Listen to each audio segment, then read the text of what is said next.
Welcome to Inspected Goals, the pod that tries to improve our FPL play through a more analytical approach. Sam, we are back. It's been 3 weeks, maybe longer. I don't know, since we've been together. I missed you, mate. How you been? Yeah, I'm all good, mate. Thanks. Yeah, I think it's been longer than 3 weeks. I think it's been 4 or 5 since we did a podcast, the two of us. See, Really? last week I did the one. I know last week we didn't have one. The week before it was just me. Then you had Simon and Albert on. So yeah, 4 weeks, I think. Yeah. But yeah, I'm doing fine, mate. All in all, doing well. Been away with work, which has been good.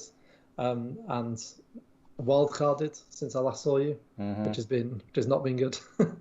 It's been okay. I've been my rank's just been pretty stagnant. So I just stayed the same rank and then went down 50k last game week, but that's like 4 points where I am. Really? Yeah. Well, I had a really good last few game weeks going into the wild card. So overall, from like game week 8, I went from like 1.4 million, had mainly green arrows, and went up to 300k. So made loads of progress going into the wild card. I was really excited.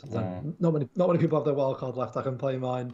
Triple Liverpool, triple Arsenal, Zaha, Foden, and it's not gone very well.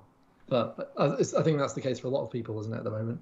Similar for you, I've heard. Yeah, no, definitely. It hasn't really gone to type, has it? And it's the hope that kills you, really. We know we're playing a game of incredibly high variance, but when you look at your team for those weeks and you think, yeah, do you know what? That team looks pretty good for this week. Your hopes come up because there are some weeks like this week where, a lot of the team, Arsenal are away at Chelsea and they've got a lot of away fixtures. I think most people, and you're like, I'll take anything I can get, but there are some weeks where you're really, really looking forward to it, and it doesn't quite hit how it should. I've gone from, I shouldn't complain overall because I was 10.5k 3 weeks ago, so just outside the top 10k, and Nice. I think the first part of the game week 3 weeks ago, I briefly went into 8k overnight. So I was thinking, oh yes, I can actually finally get into the elusive top 10k.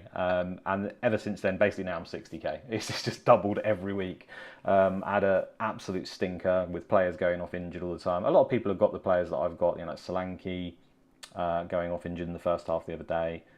Saka going off injured against Forest was a real killer. I mean, he looked like he was primed for massive points there. But a lot of people had that one.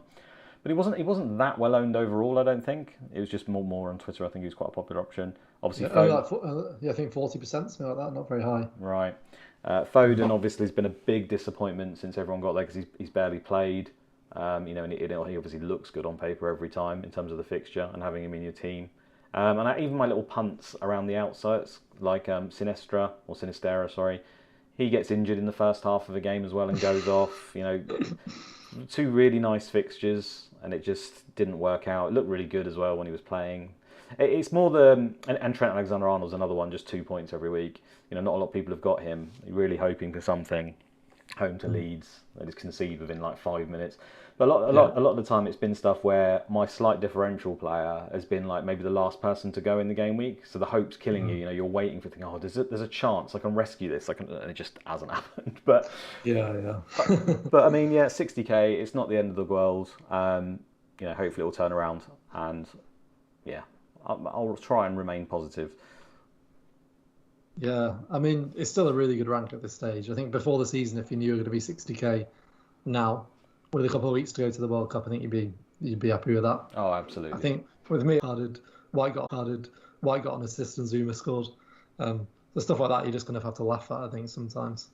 And yeah, it's all those like, I think we did maybe even our last podcast actually, before the two of us, we went through a table of like all the £8 million midfielders because there was lots of talk about them in pre-season, and then suddenly it was looking right, now's the time to get them, and weighing up which ones to get. They were all good options: Zaha, Foden, Saka, and Bowen, and they've all just been rubbish over the last few weeks.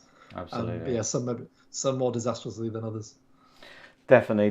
Bit depressing. Sorry, guys, for the depression. I lost you there midway while talking. I thought the whole stream had gone down, so hopefully the guys didn't see that. FPL Zaha's in the chat. Hello, mate. Can you sort out Zaha for us? He's been absolutely tragic. I actually managed to get his goal. He's our biggest fan, mate, FPL Zaha. Yeah, no, love him. He likes everything we did. Legend, yeah. And actual Zaha, not so much at the moment. No, you can get in the bin. Not as much of a fan of him. Yeah.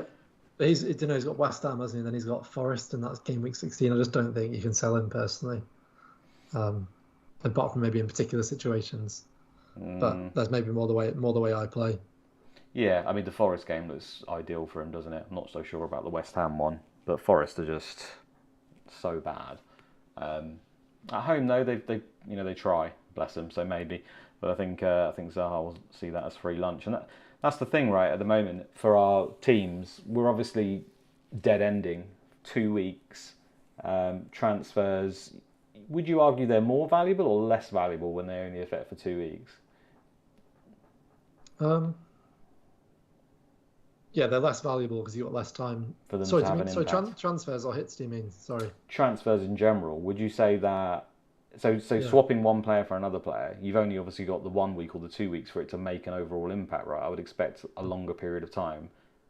You potentially have a bigger impact, right? The maximum amount of points a player can get in a game week, say, is like a Haaland 4 goals, right? So surely the only effect you can really get is sort of 20 to 30 points, whereas a transfer over, say, a span of 9 10 weeks could be worth way more than that. That's why. Yeah, I guess they're worth less because you can't fix your team as much long term and benefit from that. But there's more of an opportunity to jump on a player for 1 week that you might have not done otherwise. Absolutely. Because there's only 2 game weeks left. For example, a lot of people will, depending what happens with injuries, there'll be a lot of people, in fact, regardless, will get De Bruyne and captain him for 2 weeks. He's probably not a player that they would have bought otherwise, long term, if it wasn't for the World Cup break. So in that sense, it potentially maximises points short term, I guess, because there might be punts you take you otherwise might not have done. Yeah, no, that makes sense. Someone in the chat saying the audio keeps muting. Is that happening for everyone else, or is it just Valentine? That's quite worrying. I think I muted maybe at one point. 1 point. Yeah, not sure. Okay, Yeah. Josh straight in the chat there. Hello guys, thoughts on Mitro to Wilson this week? I guess that'll be popular, right, Mitro? And we have prepared a slide, so we may as well just move straight to it. Straight in there. That's my brother, that. Is it really? In the chat, yeah. Of That's my course. brother right there. He's playing his first, I'll give him a little shout out. It's his first time ever doing FPL. And he'll tell you in the chat now, actually. He'll want to show it off. I think he's 30k. He's beating first time playing the game, so he's doing really well, to be fair to him. Bastard, he's beating me as well. Josh, I'll ask you, mate. Is Mitro to Wilson good this week? You tell us. Yeah. Well, I brought up a little slide that can hopefully help. In hindsight, we probably should have left Mitrovic on here, but because since I've maybe even considered just to keep him. The reason's obvious to try and move him out. He's away to Man City, right? It's just the worst fixture in the whole calendar. I don't think anyone doubts the fact that if Fulham were to score, or the Mitrovic potentially could be involved. Obviously, he's on penalties and you could just get lucky. But I mean, you have to expect somewhere between 2 and 6 points is probably the maximum, right, in a fixture like this. So, given what we just said, and there's only 2 weeks left, I think switching him out to another player, assuming you don't have any fires, does kind of make sense. But alternatively, 16, I think home to Man United is not the worst. So I'm on the fence really, because for me personally, I think maybe a lot of other managers will be the same. I can actually only go down from him in price. I don't have any money in the bank whatsoever, and I think that's when your options become limited. Because if we look at this table, you'll probably if you could talk us through it, Sam, just for the pod as well.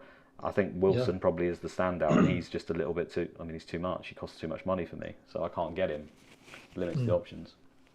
Yeah. So basically, if you are listening, maybe worth going to the YouTube to take a look if you're interested. But we've basically highlighted 7 potential replacements for Mitrovic for the next 2 game weeks. A couple that go up in price. So Darwin Núñez, who's 8.9, Calvert-Lewin and Wilson. And then 4 others. Martial, controversially, I wasn't keen on having him in, but Luke was.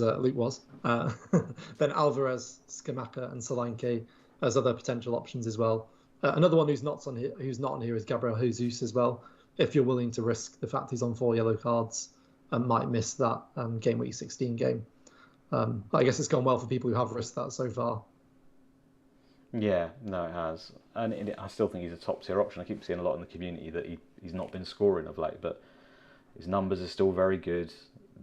Every time, even if you just use the eye test and you watch him, he could have absolutely smashed Forest, to be honest with you. And he got 2 assists and big points. And I still think he's a great option, Jesus, to be honest. I think after Wildcard and the World Cup, I still think he's one that will be on our radars personally. But Yeah, looking at the chart, I mean, there's some obvious massive standouts. Darwin, his non-penalty XGI per 90 this season is mental. Even in the last 365 days, it's mental. Obviously, that's coming from playing for Benfica as well. So you have to take that into consideration. But ultimately, over in the far right column, predicted points 15 to 16 by FPL Review. We want the guys right near the top, right? And Wilson at 9.5 is the standout pick. The fact that this is obviously non-penalty XGI as well. We know that you could just get lucky and get penalties because he does have them. So there's that on top of it. I'd say the minutes wise, he's probably the most nailed out of, well, not all of them, but he's definitely more nailed than the likes of Darwin, Martial, Alvarez. Definitely Skamaka. I think Solanke's probably the only one, and maybe Calvert-Lewin, although he's just back from injury. I think those three are probably the ones you'd say most likely to see the game out. It's just clear to me that he is, if you can afford it, the obvious pick. The fixtures I'm not in love with, but I think that's probably the only negative. Yeah, I actually don't think the fixtures are as bad as I initially thought. So I kind of not really considered bringing in a Newcastle player, just because I hadn't properly thought it through until today. Just the initial thoughts I hadn't really thought about whether I'd go for a Newcastle player because of the Chelsea game. But then I've looked at some of the data for Chelsea's defence, and it's not even just this season; it's been worse in terms of underlying data, but long term since the back end of last season as well. I think what we're seeing this season is probably. Probably the impact of Rudiger leaving, I think, on their defence being significantly worse. I mean, they're not suddenly the worst defence in the league, and they're probably still not even a bottom half defence, but they're looking more like a mid-table defence if you look at the long-term data at the moment, which is interesting. So when I saw that, I thought, actually, Wilson probably is a better option than I thought. And then also, Wilson's one of those players where he's when he plays, he scores pretty regularly, and his underlying data is generally pretty good. So again, for those listening, his non-penalty expected goal involvement per 90 over the last year has been 0.51, so that's already high. Really, that's really good for someone at his price in the game, and that's long-term data. Although, hasn't played as many minutes, I guess, compared to most people within the last 365 days. But also that's under some terribly defensive managers as well, isn't it? Yeah, that's true. And then 0.75 for the season so far. So the risk with him is always just minutes. Like if Wilson was playing 90 minutes every week and we can guarantee he'd never get an injury, he'd be a very expensive striker in the game. So the fact it's for 2 weeks, so that injury risk is less. He's just got to get through 2 weeks. The fact Newcastle has so improved this season, the fact Southampton's such a good fixture, and Chelsea maybe is better than it might seem when you first read the fixture, I think that makes him the best option here, personally. But the interesting thing, again, in terms of this table here, we've also got expected minutes. And what we mean by that isn't exactly the amount of minutes we predict they'll play in the next game. It's more of a long-term average, I believe. So this is for the next two game weeks.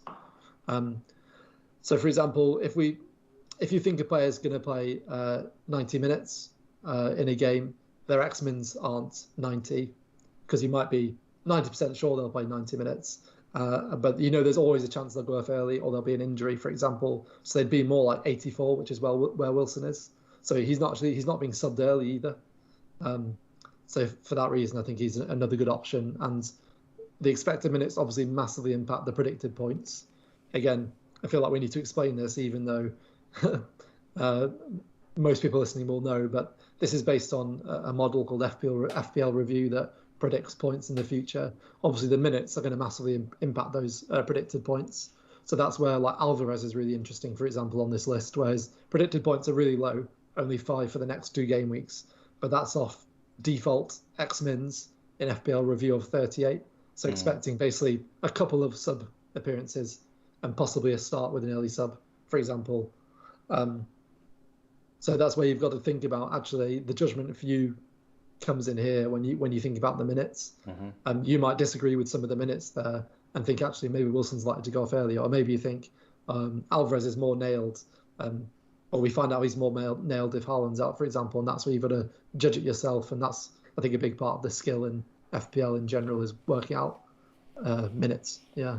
Absolutely. And I mean, his forwards are just topical because obviously Tony's got suspended as well. He's very popular, isn't he? He's not playing this one, and he's playing City in 16, I think, isn't it? Yeah, City. So he's almost a definite replace if you can do it. Obviously, Mitrovic you've already talked about, and then Haaland. You know, if Haaland's not playing, there's been an image that probably everyone has seen on Twitter because it's just everywhere the instant it comes out that he's back in training. Doesn't mean he's obviously going to start, but Is he? I didn't actually know that, Luke. did you not? Or are you taking a piss? No, well, is that from today? That's from today. Yeah, it's all over Twitter, mate. Oh, really? No, I've not seen that. No. No, of course not. Been a busy day, mate. Yeah. Okay. So I think there's some people out there that will have. I mean, they may be unlucky enough to have Tony, Haaland, and Mitrovic. We'll say unlucky. They've been good picks, but you know what I mean. So I don't really see many other options outside there. There may be people we've missed out. List them in the chat if you've got any other ideas. By all means, I'm struggling to scrape the barrel because, like I say, I can only go down. I think if I had the option for Wilson, it would be a no-brainer. I do like Martial a lot for these two games if he was actually fit and available. I think again the news today was that he's still in rehab or something, or coming out of rehab was his the words or something like that. So it's not looking good for him, to be honest with you. The Alvarez one we should talk about, right? Because if we just assume that Alvarez is playing, or we get a leak to say Alvarez is playing, there's kind of two different versions of this. There's people who won't have 3 City, so they might have Haaland already, and then they can bring in Alvarez for, say, a Tony or a Mitrovic. Yeah. And there'll be people who have got 3 City, or maybe they don't, but they just want to get rid of Haaland, and then they'll switch because he's not playing, and then they switch him to Alvarez. Mm-hmm. But then there's the week after it, right? And we talked very briefly before stream about this. If Haaland's in training as it appears, to me that is positive at least for 16, if not for 15. Mm. So suddenly Alvarez becomes a problem again. So you're almost locking yourself into a transfer. But is the game so good, home to Fulham, that it could be worth it just to switch either him out or someone else out? Because it's tricky to ask that question, right? Because there's all sorts of other factors. You lose value on Haaland if you take him out, or most people do. There's so much into that situation. I'm just going to put you on the spot to say, like, tomorrow you get the league lineup. Haaland's not playing. Alvarez is in the starting lineup. Not tomorrow because we're Thursday, but on Saturday. What would you do? For my team, I'd be. If we knew Haaland was on the bench, I don't think I'd do it. Right. Because if I knew Haaland was on the bench for my team, I would do it. But no, I can bring Haaland in next week straight away, make the switch back. But that's only because I've recently wildcarded, so my team's set up really well. I don't really have any fires to put out at all. You know, I don't have Tony or any of the players that are recently injured. Obviously, it would depend on Foden as well. So I would probably do it, but with knowing that I could switch straight back. So could you have you got money in the bank to switch back then? Because it will cost you more to buy him back, presumably. Yeah. I think I've got 0.5 in the bank, so I could. Okay. And I'd lose 0. I've had Haaland since game week 1, so I'd lose 0.3 by buying him back. And I realise that's quite a significant amount. But I think there's probably a good chance that would go to 0.2 if there was a leak that Haaland wasn't playing. A lot of people would sell him. Because you forget as well how many people playing the game are casual and just say, oh, Haaland's not playing. He didn't play last week, I'm going to sell him. So there's a chance he probably only cost you 0.2 to buy back as well. So I think I would do it, but that's probably quite a unique circumstance for me where it would be easy for me to do. I think, would you? I don't think I would. Just like I'd really want him. Don't get me wrong. If he's starting home to Fulham, like 100%. It's just the whole thing of 16, right? It's just the whole fact that if Haaland's back, the chances of Alvarez playing in that game home to Brentford are quite slim. Have you looked at your team for 16 though? Because some of the fixtures are so good. Your team might be set up really well already. It could just be a case of the old hokey cokey. But I couldn't get him back though. So if I sold, got you. So if I sold Haaland and then bought Alvarez, I'm literally 0 in the bank. So I would need Haaland to drop by 0.3 for me to be able to buy back for the 0.3 I've made on him. Does that make sense? Yeah, I wouldn't do it in your situation then. And even in my situation, I'm saying I would definitely strongly consider it. Like, I don't think it's like an absolute no-brainer by any means. No, I just think because I'm in a unique position where I think my team's like really good this week. If I know Foden's playing and I knew Haaland was out, that would be a really tempting move for me. I think for most people, I would probably agree with you. Well, there's also the factor that I don't think Alvarez will be guaranteed 90 minutes either. I think that he hasn't played that much, and when players don't play that often, first of all, then when they get thrown into the team and then have to play a lot of minutes suddenly, and you'll know better than me probably in this area, Their body's probably not quite used to playing those 90 minutes inside out every week. And he obviously played last week in the Champions League, and he was doing he does anyway. It's his style, and he is young, but he runs around like crazy. If they're 4-0 up against Fulham, and it comes to the 70th minute, they could just take him off as well. It may not matter. He may have made the damage, but I don't think you're buying a 90-minute man, are you? That's the thing. No. You're not buying some of the other guys in here, and obviously with the penalties and all the other stuff. There are some downsides to Alvarez where I don't think it's just absolutely guaranteed that he would just massively haul. Obviously playing up front for Man City gives him a massive chance, but it is a little bit of a risk, I think, in the minutes for that game, and then obviously 16, which then slightly puts me off. So that's another thing as well. Is 16 as well. Like this is on the assumption you have the leak for this week, so he's going to start. Whereas for 16, if Haaland's still out, there's absolutely, even if Haaland is out, there's no guarantee he starts. Foden or De Bruyne can play in the false nine. We know that already. Yeah. They played there a few times. Hasn't Gundogan even played there before? I just made that up. Bernardo. They played. Edison. No, but there's no guarantee for the following week as well, I guess as well. So I would, What about if we get the information Haaland starts? Because I'm assuming everyone will just captain him and that's that. But would we not say that, given his injury status and the fact that they could batter them, his minutes have to be quite low as well, right, for that game? I don't see why you would play Haaland for 90 minutes in that game. But does it matter? Yeah, no, I don't think it matters. I think there's so obviously the standout fixture with Arsenal and Liverpool playing each other. That kind of rules out their assets. Do Liverpool play Spurs? Sorry, I've got that the wrong way around. Liverpool play Spurs. Yeah, Liverpool and Spurs playing each other. Arsenal playing Chelsea. You've got 4 out of the other big 6 ruled out, really, realistically, and you're not going to captain a Man United player. I think in that situation, maybe the only situation is if you have got De Bruyne and Haaland, and you're like really convinced that Haaland's going to be like given 45 minutes or go off like before the 60th minute, and you're really kind of convinced of that. And you can't see, and you've also got the news that De Bruyne is definitely starting. Like maybe that's a time when you consider it, but I wouldn't personally. I think it's obvious you've just got to go with Haaland if you know he's starting personally. Okay, yeah, it makes sense. People might have like the likes of Cancelo and Foden and be tempted. Like if Foden was leaked to be starting, then you might think, okay, he might get more minutes. Maybe I could take the risk, Cancelo. But I think if Haaland's in the starting lineup, it's very hard to move away from, isn't it? Even if I expect that he might go off after 60 minutes, 65 minutes.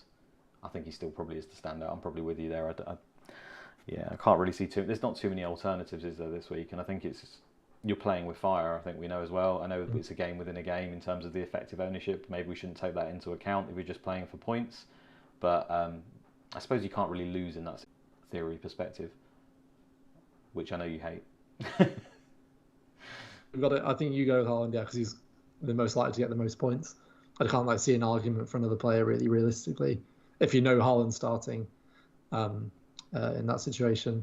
And one here on this list is Scamacca, which is quite interesting. So yeah, I'm really put off by him. So as you so often do when you wildcard, when I wildcarded in 13, you plan out your transfers for 4 weeks and it rarely actually works out that way. And this is an example of that. My plan was always this game week, I would do Mitrovic to Scamacca, have him for his 2 really good fixtures. But since then, he's just, his underlying data in general, hasn't been that great. But the key thing is he's playing tonight, isn't he? Is that right? No, he's not playing tonight. Sorry, Anthony. Neither of them are playing tonight. That's it. Yeah, neither of them are playing tonight. So I just think Antonio. There's a good chance Antonio starts on the weekend, I guess, with him getting a full rest. It's a minutes thing, isn't it? It's definitely a minutes thing. It's nothing to do with the fact he hasn't scored. That'd be great if he had been scoring. He takes a lot of shots. His data's not terrible. Let's say over 0.49 over the last 365 days is pretty damn good. Again, different league. 0.36, so not much of a dip, and obviously adjustment to the team and everything you can factor in there. So it's roughly, involved in a goal every other game. We're buying him for 2 very nice games, really. Home to, I think Palace away are pretty terrible. Home to Leicester as well. That's fine. It's just the whole fact that he keeps coming off early. There was a chance we thought maybe he gets penalties if Bowen's been taken off them, but then the fact that they've got other injuries in other areas, it looks like Ben Rama, he obviously took that other one, so there's a good chance Ben Rama plays. The fact that he scored it, I think we've seen this with West Ham before, when someone scores, they kind of stay on it until they miss them. So I guess you'd have to expect that Ben Rama would take it, and he probably will be on the pitch at the moment. I think he's quite a nice punt actually for these two, just as a result of that. I think he's a great little option. But yeah, it's the early subs, right? I think also the fact that Antonio played pretty damn well when he came on, and then he's also rested tonight, like you said, alongside him. So it doesn't really give us any indication. There's some teams like with Man City, I see people banging on about, he played 90 minutes this week. That means he's not going to play the next week. That to me, that's just total horse shit. Pep doesn't work like that. But I think the reason people think like that is because of people, other teams that do quite often work like that. Often whoever's played in Europe hasn't really started in the league. It's been Scamacca in the league and Antonio in Europe more often than not. And when they're both rested off the back of Antonio looking pretty good on his cameo, it would worry me. Ultimately, I think if you're looking at 65 to 70 minutes in each game, so you're looking at 140 minutes for Scamacca, maybe that's enough, maybe that's fine. And that might well be my transfer still, just Mitrovic to him, and just hope that he can do something in those games. But it's just a little off-putting, right, to buy a player that you worry about, and you're almost certain to be subbed off. So I don't know. I think I might ride it out, give Mitrovic 16 anyway, and then focus somewhere else. And I think maybe there's a lot of people in that position. Yeah, I think it's interesting for you and those. Yeah, the fact that you can only go down, that makes him a consideration for me. I've not really considered him. I've not had to. I prefer him to Solanke though, because for me, like the main thing with Solanke is he's good because of it. I know he's similar value to Scamacca, similar price, but even cheaper, he's good because of his price and the fact he's on penalty and plays 90 minutes. So he's good because of kind of what he allows you. But if in bringing in Solanke, you're only making the most of that extra money you save for 2 weeks again, aren't you? So if you can bring in Solanke and that suddenly allows you to make a big upgrade somewhere else, but then, I don't know, to buy Foden if you know he's starting, for example, rather than Zaha, that's maybe a situation where you get him. But I think that's more what it is. It's more a value pick to improve another part of your squad. Yeah. So like in my case, I've got Trent Alexander-Arnold, so I haven't seen the benefit of that, but the theory's there. Yeah. People are asking about Ronaldo. People in the chat. To me, that's just a complete no-go. I could be completely off the pulse there, but he's playing tonight as well. I'm not 100% sure on his minutes. Obviously, I know I just mentioned Martial's. I don't think he will play, but he maybe takes 16. I don't know. Maybe I'm totally wrong there, but I just don't see Ronaldo as an option. But I could be wrong. I mean, this is the whole thing. The variants, the games are fine. If I like Rashford and I like Martial, Ronaldo's there, and presumably he'll be on penalties. I mean, he definitely will be this week because Bruno Fernandes is out. It could work, but he's just not on my radar at all. Maybe that's just... No, 100% is not a good option in FPL. Like, the fact, he started tonight, and the 2 games he started... So he started the game against Brentford early in the season, and they lost like 4-1 or 4-0. It was a disaster. The next game he started was actually because Rashford picked up an injury, and the more recent one he started in the league was because Anthony picked up an injury as well. So he's actually only started, apart from that Brentford one, he's only started games where he's had to because of an injury. It's not even like Ten Hag's given him a chance in the league. He's very much their player for the Europa League. And he's also just not very effective. Just don't think he's that great anymore, personally. He's still a great goal scorer, I don't doubt. If he played for a team every week, in certain teams he'd score lots of goals. But as a pick now in FPL, in that system with Ten Hag, even if he wasn't, even if he was playing every week, I'm not convinced he'd be a good option because of the way Ten Hag wants to play. So I think that's not even a consideration. Seamus Hart saying Adam Armstrong has more FPL points than Scamacca. I don't understand Review's obsession with him. Well, it'll be because Scamacca's underlying data is a lot better than Adam Armstrong's, and obviously Scamacca didn't start the season either. Adam Armstrong was a very good player for Blackburn and had a very good goal. I think last season I got him in off the back of his data. And potentially there is a player in there, but for me anyway, just from a personal touch, he just completely bombed out of the team for no reason the second I got him and never started. So I don't know if that will be the case here, but he does like to mess with the front two occasionally. I think this season he's been fairly consistent with Armstrong and Adams up top, but I've noticed recently the minutes are sort of getting chopped and changed a little bit. I wouldn't be surprised if that just, changes again very quickly. His default expected minutes are really low. On review. So no, I've not thought about it. I watched enough Southampton games to kind of give the reason for that, but just but they were, because I remember scrolling past Armstrong to get to Martial, and he was only just above him. So presumably his X-mins were really low. So I think there is potentially more rotation there. I don't know that off the top of my head. No, in terms of the reasons why. the one other forward I would actually like to take a punt on maybe is Awanui, however you say it, for Forest.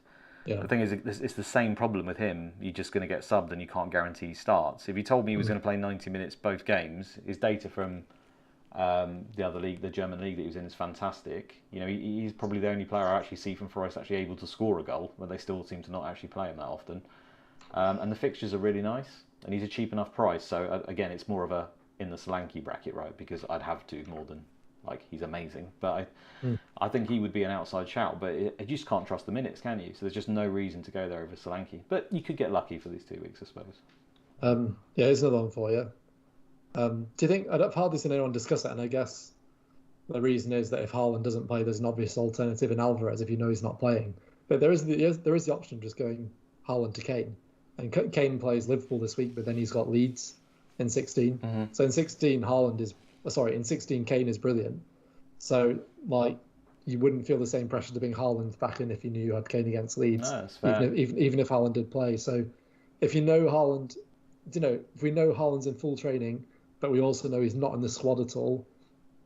So there's a bit of worry, or he'll almost definitely be back for 16. You'll probably feel safer getting Kane than you would Alvarez.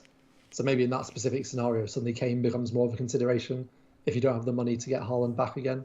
Just because in 16 you'll feel a lot safer with a really good captain option in him and Salah, who plays Southampton. Do you think a lack of sun will have an impact on him though? Because obviously he's probably going to be out for both games, isn't he? He's definitely out this one. Is he out of the World Cup, Son? No, well, I don't know. I don't think they've released that. He's having surgery on this eye socket issue. Yeah. I remember in 2018 he scored that last minute goal to knock Germany out in the group stage. Yeah. They were like 2-1 up, and there was like a last minute clear. Neuer took a throw in, and then South Korea won the ball back because Neuer was up from a corner and they just pinged it long and Son scored. So I hope he's back for the World Cup. And in terms of impacting Kane, I think he's on 4 yellows, by the way. They're saying as well. Okay. Yeah, that would be a concern, wouldn't it? If he gets it against Liverpool, you're suddenly screwed. So I think you have to chalk it just off the basis of that. Yeah, 100%. Yeah, I hadn't. I'd forgotten that. I did know that. I forgot that. Inevitably, that will impact his minutes. Yeah, sorry, will impact how much of a good option he is in FPL. Definitely, Son's such a good player. They're going to play better as a team when he's in the team. 100%. The fact he's on 4 yellows, that changes things. Yeah, it opens up a potential punt in midfield for Lucas Moura, because I think he's probably going to be playing up front, and he's quite cheap. But I just don't know whether that's. Yeah, we're getting to the dregs now. Yeah, but there's a reason, right? Like I said, because it's the last 2 weeks. You know, if you want to have a little bit of fun with the team, I don't think it's the worst situation to be in. If your team's completely set elsewhere, you know, Lucas Moura as a midfielder playing up front, maybe home to Leeds, could be all right. But I think he's been pretty tragic, and overall his numbers aren't great. So I'd probably prefer Ben Rama if I was going to take a punt in that bracket. I think there's the reason we didn't even bring up a midfield a table here is I think the midfield options are pretty clear if you do want to make a midfield transfer. I still think Rashford and Trossard are just clearly the best options, and in fact I'm going to go to it now. So I've got from FPL Review, this is the paid version. Hopefully you guys can see it on the screen. I've listed it just by the top 50 options, and it's total points, which you can see in that column, 13.5 for Salah there. It's obviously an order of who gets the most, it thinks, over the 2 weeks across average, across all positions. And there's just the clear and obvious names are there, right? And the midfielders, Salah, De Bruyne, Foden, Saka, Bowen, Trossard, Martinelli, Zaha, Rashford. I mean, these are no secrets. I think everyone has got a midfield made up of those players in some way, shape or form, probably with a Pereira on the bench, or is looking to get one of those guys. It seems pretty clear, right? What about Bowen? Because obviously we think he's probably lost penalties. The fixtures are great. Would you look to bring him in as one of the options? I personally think Rashford's probably the best option, but I think Bowen maybe. I mean, Review seems to prefer Bowen. Yeah, he was actually another one. So when I wildcarded, and so best case scenario, no injuries, and I had a luxury transfer this week.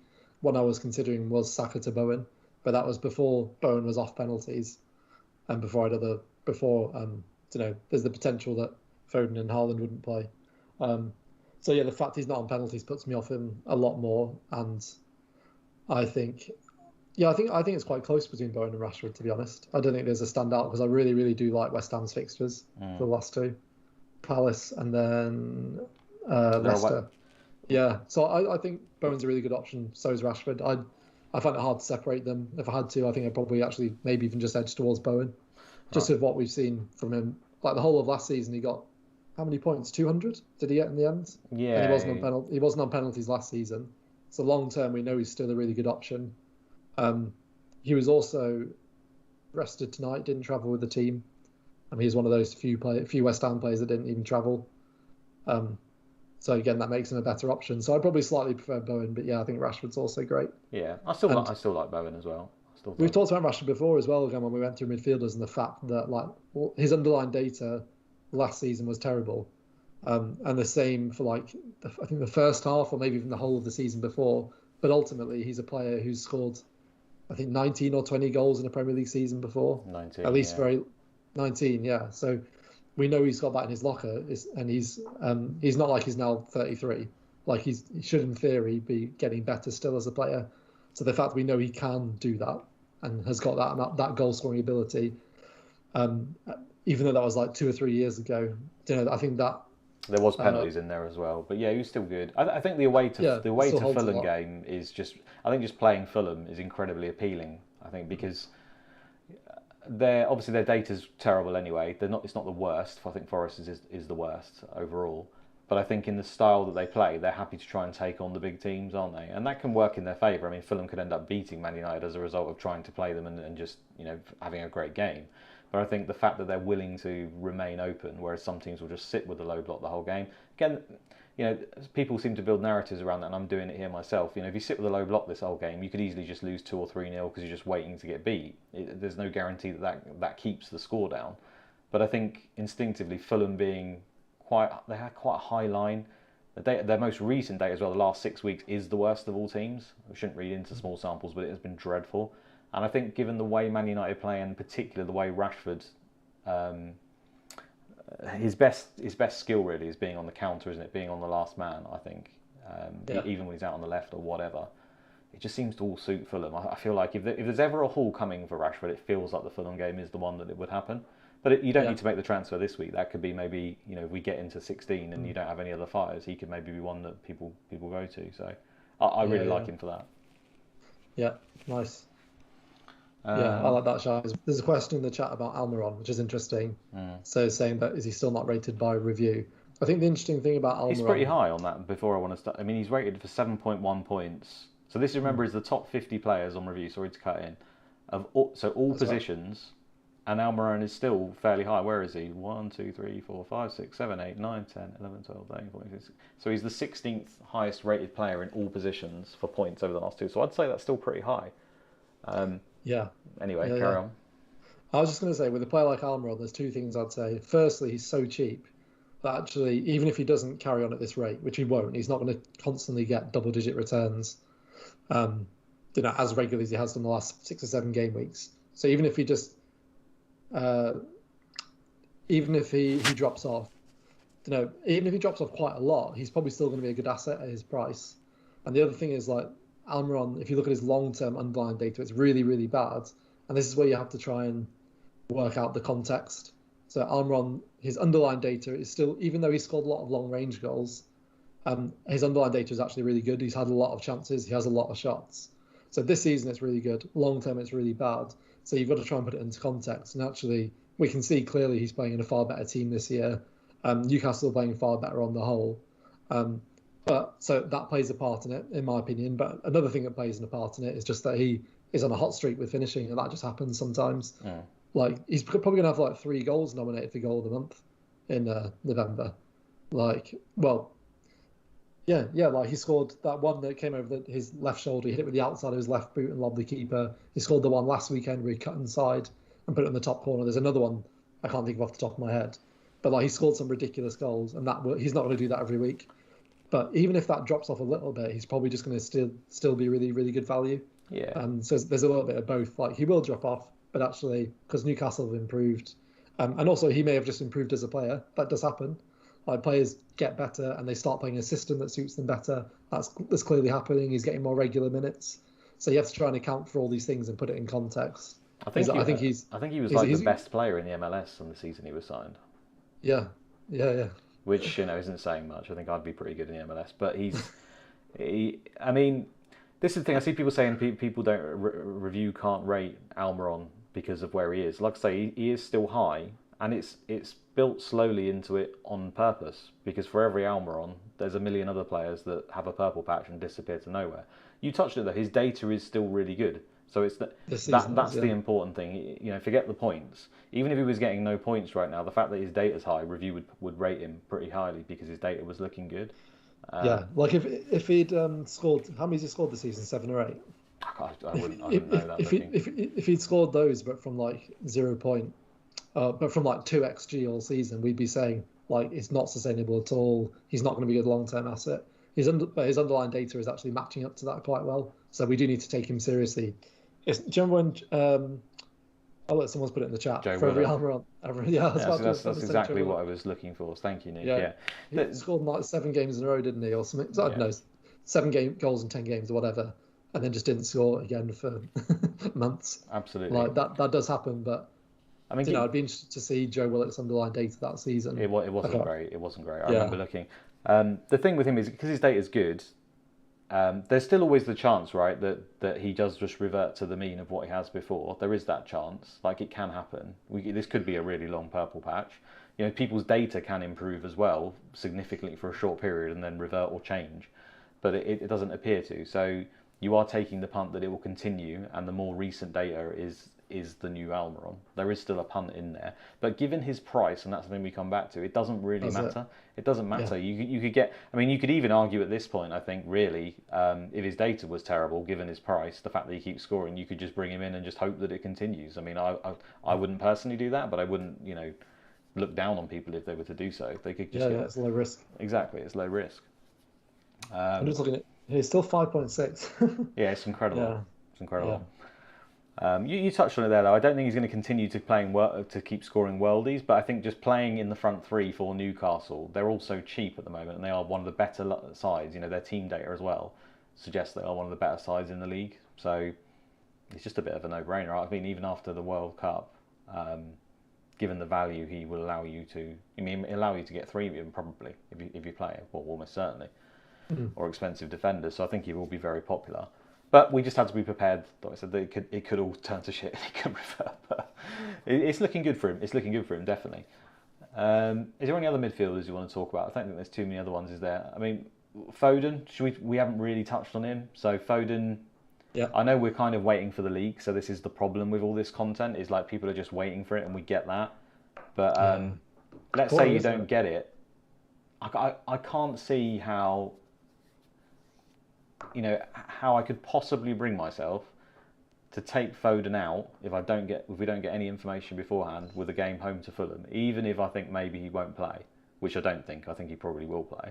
But let's say he doesn't. I think he's not going to play. I can't bring myself to substitute him out ahead of that fixture because he could easily play, or he could easily play 30 minutes and still end up being one of the better midfielders. And then we've got 16, which is also a great game.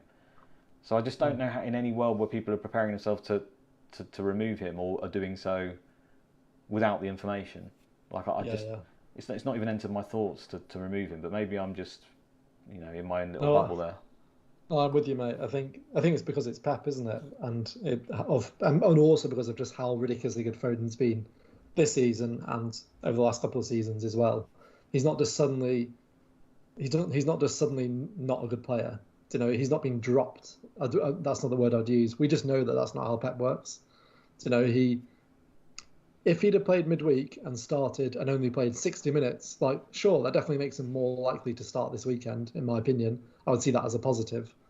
But I don't think it makes a huge difference that he played 90 personally, just because of what we know about Pep in general is the reason it's called Pep Roulette is that it's unpredictable. The idea that we now know he's not going to start, is silly. Yeah, I'd go the other way. I think usually with Pep, Foden generally plays. That's the bottom line. I've put it all over Twitter and Reddit. When he's available, Foden generally plays. I know if you look back in hindsight over his minutes, I think last season it was about 2,300, 2,400 or something. But then when you look at it in detail, a lot of that he was either injured. There was a small period he was punished, which was it was published in the media. The whole thing with Grealish and turning up late for training, drunk. Then we had a couple of games towards the end of the season where they were in very clutch games. The fixtures were thick and fast. He changed the entire team for the semi-final versus Liverpool. I remember. He dropped him. I think home to Watford was one of the games before a Champions League. These are all obvious times where you can almost see, well, it makes sense to obviously drop Foden at that point. Outside of that, he generally plays, and he's played, let's not forget, every Premier League game until the last two. So yeah, people will say, well, there's an issue now. But the problem with Man City is, I think, nearly every player has got a player almost as good as them in the same position. So we're used to this. If people didn't see the fact that he'd played every fixture until these last two, they wouldn't think anything of this. If I said to you, like the beginning of the season, for example, in the first 13 weeks, Foden will play 11 games, I think most people would say, okay, yeah, that seems pretty good. It's the fact that it's happened the last two, they start putting reasons on it. And there may be reasons, but Pep said he was tired. Okay, Pep said he was tired. We don't have any reason to not believe that. And at the end of the day, even if that's not true and something else has happened, we're not going to know that. We're never going to know that information. The fact that, like you said, he plays in the Champions League, it's not like he's been dropped from the team altogether. He started in those two games. So it might just be that that's the way it's worked out, where he was too tired or fatigued on the tests that they do or whatever for the particular game, or tactically they didn't want him for that game, but then they used him in the Champions League. That happens all the time with Pep. So I don't think... He was sensational as well, that's the other thing. He was so good the other night. It's only versus Seville and it's a nothing game, and he played in centre midfield, but he was so good. So to me, getting minutes in Pep's team and playing well is usually what I've used in the past to help me predict Pep, because usually he likes players he goes on their form, how they're playing, how they've shown themselves. So I think Foden's done himself no harm in playing really, really well in that game. The biggest issue for Foden for me is the fact that Grealish plays in his main position and Grealish is playing really well. That's the issue. That's the overall issue. Nothing to do with minutes, nothing to do with that. I think ideally he needs to be playing Grealish and Foden. That's my opinion, and play Foden on the right-hand side, and he has been generally reluctant to do that. Last season he could play false nine, Foden. That's obviously been taken away with him as they've signed Haaland and now Alvarez who will play there. So he's mainly competing with the other player in the team who's playing really well at the moment, which is Grealish in his position, which is annoying. In my head, you can just put him on the right. Pep doesn't seem to want to do that for whatever reason. Now, there's lots of issues there because you've got Mahrez who can play there, obviously. You've got Foden who can play there. Bernardo Silva who will play there to play Gundogan in the middle. And Gundogan's been playing a lot of games recently. You've got Palmer who actually that's his best position. I know he's unlikely to play that he can play there. And Alvarez can play off of that side as well. He doesn't just play as striker. So if Haaland is available, that's possible. That's the hardest position in the Man City team to predict, is who will play in that position. So if Grealish is going to play, and he's already said, I think, did you see the quote where he said, I've took Grealish off because we're going to need him in the next game? Again, the way people read Pep is really literal. He says we'll need him for the next game. That doesn't mean he's going to start the next game. It might be the next few games he's trying to rest him, or it might be I'll need him off the bench in the next game. Or just need him available for selection if I choose to select him. Absolutely. And this is the thing, you don't pick your team, Pep's not stupid, 3 days before the game and then just basically write off the training, because you've got 3 days to impress him in training for that team. So there's no guarantee. Grealish may not play because he might be terrible in the next 3 days or turn up late to training again. There's no guarantees there. We take everything so literal. But I would say the way Grealish is playing, it's quite likely that he would start that game. So straight away now we're looking at Foden, realistically, has probably only got the right wing spot to play, and it is the most contested position in the team. So as much as I think he will play, there is obviously a chance that he doesn't. So it's scary. Yeah, I do think that predicting that is fun, and it's so annoying, like the leaks. I think it just takes so much fun out of it. It's just really underwhelming. I think when you get to a deadline and it's like last week, and it's just like a big flurry over. Suddenly we all know Haaland's not in the squad, and we know Foden's benched. So what do I do? It creates like chaos, and also it's just not exciting. It's more fun if you're locked in and then you get to see if you were right. Don't know. I find that I just don't get excited about that.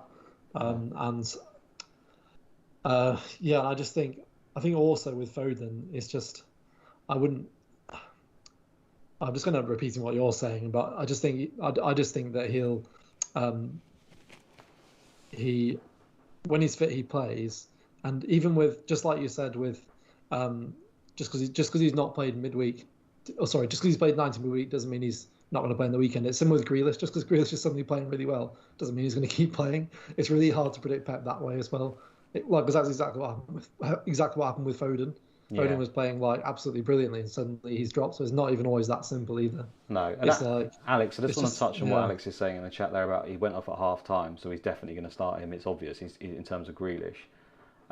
First of all, I think he probably will play, but I don't think it. I mean, there's numerous occasions where we've seen a player sub off early for Pep and then not play the next, or play 90 and then play 3 90s just out of. Mahrez has even just suddenly played like 3 or 4 90s in a row after not playing. I mean, I don't think it's completely obvious. He also, Seville play with a back five, and he actually said in that quote as well, he was playing really well, but what we wanted was a left footer on the left side to be able to swing the crosses in, and it changed the game. So that comes back to the other thing about Pep, is it's all about how he tactically approaches the game. So generally on the back five, he wants outside players so he can stretch the pitch and get the crosses in, rather than players cutting in and going into the congested areas. Now, Fulham play with a back four, so you could argue their Grealish is more likely to play that. So that's the reason why, because he's happy for him to come in. The same way, everyone who plays on the right-hand side for Man City is left-footed. They don't have any right-sided right-footers. They don't have any, so they're almost forced to have people play that way. Even if he tells them to stay wide, like he does with Mahrez, he like stay wide sometimes, completely stay. They still cut in because they're all left-footed. So he's kind of interesting. Yeah. So if it's against a back five, you've got my point here is you've got more chance of Foden playing on the left-hand side. Because it's a back four, I think Grealish will probably play there, and then we have to hope Foden's going to play on the right. Yeah. We have to hope. But hopefully we get the news. We probably spent too much time on that. But yeah, those are my thoughts. Yeah, to be honest, I think it's unlikely we'll see many people making defensive transfers this week. No, there's nothing. I mean, for me, if we are talking about defenders, I think Cresswell's just the obvious pick, and you've already got him, haven't you? Yeah, I do. Yeah. He's so good, mate. Honestly, he's just so fun to own as well in FPL, because he's even in the United game, like because he takes corners and he crosses from deep like all the time.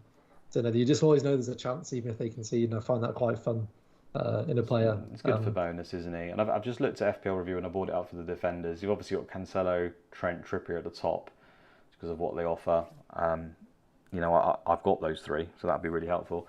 So around that price bracket, it's got Dunk and Cresswell. So Dunk's just ahead of him by 0.2. So I think those two are probably the standout. Zuma's, I can't afford Cresswell, so Zuma's just below that. So a transfer I could do this week is just do Doherty to Zuma and just play him ahead of Mitrovic. That's something I've looked at, but it feels quite boring. Like you said, no one's going to do a defensive transfer. It might end up being me. Yeah, that could make total sense if your team's really good for next week. As well, like Zuma is a really good fixture next week as well. Could work out well, and he could score. You never know, mate. He nearly scored against United as well. Don't know if you saw that. De Gea made an amazing save from a Cresswell cross. Actually, Zuma had a really good save. I'd love Cresswell for these next two games. We know that the creative fullbacks in this game in FPL they just chalk up those bonus points so easily, don't they? If he gets a clean sheet, you'd have to hope that he's going to be in the bonus. If he does nothing else, then obviously can get the assist. I'd really like an attacking return from him or Gabriel in the next 2 weeks. So I'll be gutted. I'm desperate for it, mate. Well, I'm sure it's such a good feeling when your defender scores or gets an assist. It's great, and when you're the only person in the whole game who doesn't own Trippier, it's very painful.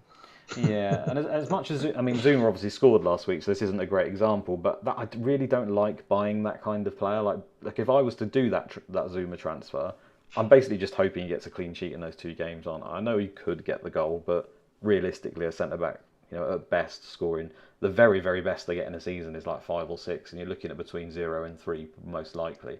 So to hit that goal, it's pretty damn lucky. So I'm really just hoping for that clean sheet. And if it busts, like most of them seem to do more often than not, you're just looking at a transfer for 2 points. And I'll go back to that whole, we've only got 2 weeks left. And it does feel like chasing those more explosive picks is more viable in this window, especially if you've got a bench, right? If you've got the likes of Pereira and stuff to fall back on. I think it lends itself a little bit more to that when the cut-off's so close. Yeah.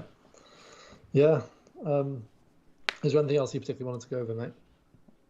I can't think. We can answer some questions in the chat if people want to put any in there. I saw a few that we've gone through. This is an interesting one. If Foden is not injured, but he's out, basically if he's not starting and you've got Grealish, Mahrez, Bernardo, would you buy any of the other ones in midfield? I would actually be quite tempted. Normally I would say no, because I don't think they're good long-term picks for actual points, actual goals and assists. But I think the nature of the games are so good, the home Fulham and home Brentford, you'd probably put them down for 3 or 4 goals. And this is it's probably faulty thinking on my behalf because at the end of the day their expected goal involvement's still quite low. But I feel like if Man City are going to score 4 or 5 goals in both those games, and you just get a player who's on the pitch for 90 minutes, so even Rodri, which I wouldn't recommend, he's got a chance to get something from those games. We're just tapping it 2 foot to someone who can get an assist. So I actually think that Bernardo Silva wouldn't be the worst pick in the world because he's actually quite affordable and he's likely to play both the games, I would say. Yeah, I think I think it's fine, but only in certain situations. I think most people will have a better transfer to make than that. I still prefer Rashford, but I think that like if you just want to get a piece of the Man City goals, I think giving yourself the player who's most likely to play the most minutes does give you a chance.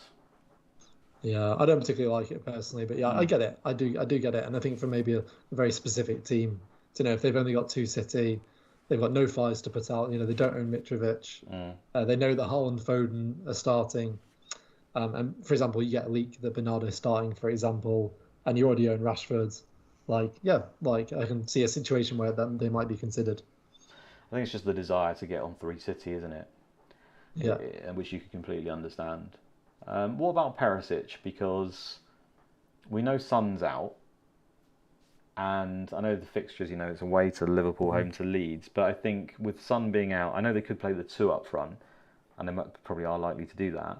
But even so, Perisic is likely to play at wing-back. I know you don't like the players who don't get the minutes, do you? So you're going to say no, but there's a chance, basically, that Perisic ends up playing in the front 3.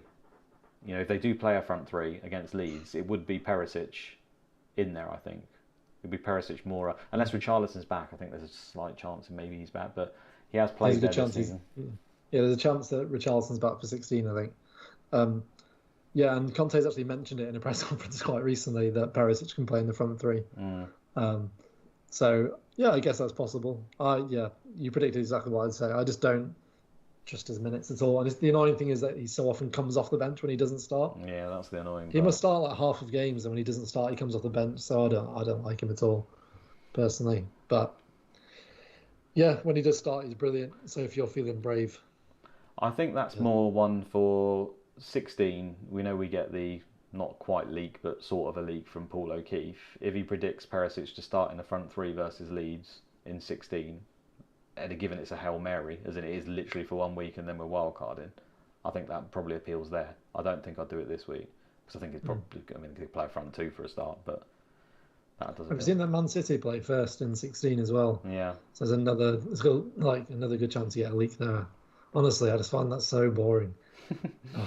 Well, I prefer to have the information than not, to be honest. I don't like it, but at the end of the day, what I hate is the fact that, and people have discussed it, is the fact that it ruins your weekend, I think, in terms of if you're keeping your finger on the pulse the whole time. So I've got 2 kids, you're doing other stuff, and I've constantly got to checking Twitter on my phone to check if any information's come out, and obviously there's idiots spouting rubbish as well. I'd rather not have to bother with that. I'd rather, and I know I could just shut off from it, but it's key information at the end of the day, and we're trying to do well. So it's frustrating because I play Sky and they let you change your team right up to the very kickoff of the first game. I think that works fine. Like I know there's people all around the world that play this game, and it will be annoying because they'd have to, if they wanted to keep their finger on the pulse, get up at like 3 a.m. or God knows what time to be able to have that information. But it's not really too different to now. Now you're doing it and basing it on whims and leaks and stuff. I think it just makes sense. But the other part of it is the game takes so long to bloody update that if they were to do that, I think that people like the live points and stuff, and you'd probably be 45 minutes into the game before it even kicked in. That wouldn't bother me, but I think as a global appeal for the game, it's a consideration for them. Yeah, I think anyone who follows me on Twitter will know what I think about it because I've been vocal about it. I tweeted about it on Sunday morning. Just the thought came to my head and suddenly it created this massive conversation on Twitter. I basically think that if you move the deadline to on kickoff for the 12:30 game, I think it potentially creates even more problems because firstly, those people who sometimes get up if they think there's going to be a leak, they then kind of basically have to because that becomes a massive part of the game. Like if you do that over 38 game weeks, you always have the first team sheet. That's a huge advantage. It also makes it more boring because you get so many more people captaining a player in the first game. If there's a 50-50 captain goal, that'll be what swings it, knowing that they're going to start. And I also think you then risk even more leaks because it's then only 2.5 hours away from the 3 o'clock games, and suddenly it could be even more carnage. So I think it's a lot better now than it was when it was only an hour before kickoff, because you always got that leak like within the last 15 minutes. So I think it's a lot better now because we get less, but we hardly ever. Like, it's really rare that you get a leak for the 3 o'clock games, when the deadline's at 11. So I think you could just move the deadline back a couple of hours still and have it at like 9 o'clock Saturday morning, for example, or 3.5 hours before the deadline. You get rid of the majority of leaks, and then you could just set your team the night before if you've got something to do the next day, or if you live in a time zone where you don't have to get up. Because I think if it's on 12:30, then that becomes such a big part of the game, an advantage to knowing the full team sheet, that it becomes like a huge thing having to get up in the middle of the night for those people. At least everyone knows it, right? At least it's there, Sure. and you can do it if you want to. I mean, I get that. I do get that like it's reliable, but I just still think that becomes too much of a big part of the game and too much of a hassle for people. I say that as someone who lives in the UK, it'd be easy for me. Probably end up with a better rank because of those people that would struggle. But yeah. Would you? I'll put this to you then. So let's say, I mean, I don't know the time. Let's say you're in Australia or something, and you have to set your alarm for 4 o'clock in the morning or 3 o'clock. Would you do it? You would, wouldn't you? Yeah. Exactly. You'd get up, you'd make your transfer, and you go back to bed. The thing is, I wouldn't be able to do that and then know there's football going on and sleep. I'd be sitting there going, I wonder if he's scored. I wonder if he's not. I wouldn't be able to do it. It would absolutely ruin me, because I can't let it go. It's what I said right at the start, actually, as well. Going back to like how it's disappointing when you're waiting for your players and stuff. I often think if you just got it all in one big hit, it wouldn't be as bad. Like, you look at your team and go, oh, okay, it didn't do that well this week. Kind of sucks, but yeah, whatever. It's the hope that kills you. It's the fact that, like, oh, I've got a player coming up and it's going to be Sunday 4 o'clock and I'm waiting all this time, and then he goes and blanks up. For God's sake, just stretching out the pain. So annoying. Yeah, I think I probably would do that, but it would just be like there would be times where you'd miss your alarm. There's also just people in the UK that work every single Saturday, or they work night shifts. 50%, yeah. Yeah, if they're working and they just earn a job where they can't check their phone, like, suddenly that's a huge part of the game. They've got a massive disadvantage if there's like 38 game weeks, and all 38 game weeks everyone gets to see a team sheet and you never see it. It's never going to be totally fair either, because there are people out there that do know the lineups. Like, they're not usually the idiots that are leaking it all over Twitter, but there are people obviously that work in the actual club that will know them. The players know them. They might tell their family. Yeah, you can't avoid it. So there's always going to be people who have the extra information. I think luckily for us, most of the players are pretty terrible at FPL. If it just take one to actually like be pretty good at the game, like really good at the game, and then maybe they could have a huge advantage there. Yeah. It's really poor, I think, though, because like I get it with the when Rockstar leaks it, that was it would always be like within 15 minutes to the deadline. It's only 15 minutes before the team sheets come out. A lot of journalists release the team. You get leaks from journalists in general at that time, so nothing wrong with that. But like, yeah, when it's like, it's obviously people internal at the club that tell someone who then, someone who's on Twitter or someone who knows someone on Twitter. I just think there's at any club, like, it'd be really, really frowned upon if the club knew that you do that. Oh, absolutely. Like you could lose your job if you're part of the team and you're telling a mate who you know that's going to find its way to Twitter. Like, I think it's really poor when people do it, to be honest. Yeah, you should be fired all day long if you're leaking it out. Yeah, absolutely. Yeah, because although there was no advantage to the opposition knowing the team, and opposition teams will 100% they'll have people who are on Twitter looking for that lineup if it's well in advance. Like, it will get to them somehow, and if there was no advantage to it, then they would just say the team in the press conference, wouldn't they? Or they would just announce it earlier. Like, there obviously is an advantage to the other team guessing. What, are you playing Scrabble in the background as well? Christ. Sorry, I'm fidgeting with something on my desk. It's deafening, mate. I think also, do you know what? IKEA, what do you call that? Spanner. Just spanner, what you are. Yeah, I think there's loads of players that actually leak to other players as well, because they're all mates these days, aren't they, as well? So if you're a player on the bench and it barely affects you, or maybe if you're not even on the bench, you can be, I don't know, in the England team, and you can be Mason Mount telling Grealish and back and forth, you starting today, mate? It can be as simple as that, can't it? Yeah, I'll see you on the pitch. They're all doing that. Absolutely. I wouldn't be surprised if they are. Yeah. Something that teams do. So something that happens which is quite interesting in like youth football, where they don't have the same access to like the footage of the opposition team and things like that, is that each team has to like submit their team sheet formally to the referees before the game, and and you have to write out in a formation, because it's for things like media as well, and they'll just write the players in completely random positions. It's just to throw off the opposition. So then they get that, and then their analyst is up there trying to work out early on which player's playing where, and it just makes it that little bit harder initially to work out which player is who. In a league where there's not that access to videos of players, and in youth leagues and things like that. Okay, yeah. I just think, and it's really like petty, but it's really funny. No, that makes sense. And I'll do it with like, without giving it. Yeah, so they'll do it sometimes where, in some countries people can go either by their first or second name. Yeah. So particularly in like Southeast Asia, or sometimes with Brazilians, for example, they might go by one name or another. They'll put the name that they're least known by on the team sheet. So then they get the team sheet comes to the opposition, and they're looking at it, and they're like, oh, that key player that they know of isn't playing. And then they have to take them a bit of time to work out, actually that's their first name written down. So they do little things like that just to throw each other off, really, and just because it annoys them. Filthy tricksters. Love it. Yeah, funny. Yeah. So I don't know if they'd do it with a goalkeeper, for the goalkeeper up top. You're playing Scrabble again, you idiot. Sorry, mate. Right, I think that's it. I think we've hit an hour. Thanks, guys, for tuning in. Really appreciate it. It was good to be back. Good luck for the game week. I know we're all just waiting for the team lineups and the leagues. As we just talked about there, it's frustrating, but we're all doing it because it's some sort of advantage, hopefully. Do you want to do the whole plug-in business, Sam? I'll leave that to you. That's what I normally do. Yeah, I'll give you one more dilemma first, mate. So I've got... Here's my dilemma. I'm not a doctor, just to let you know. FPL dilemma. I've got Foden and Haaland. I'm not going to be able to see any leaks because it's my sister's wedding and the ceremony starts at 1:00. Priorities, mate. FPL comes first.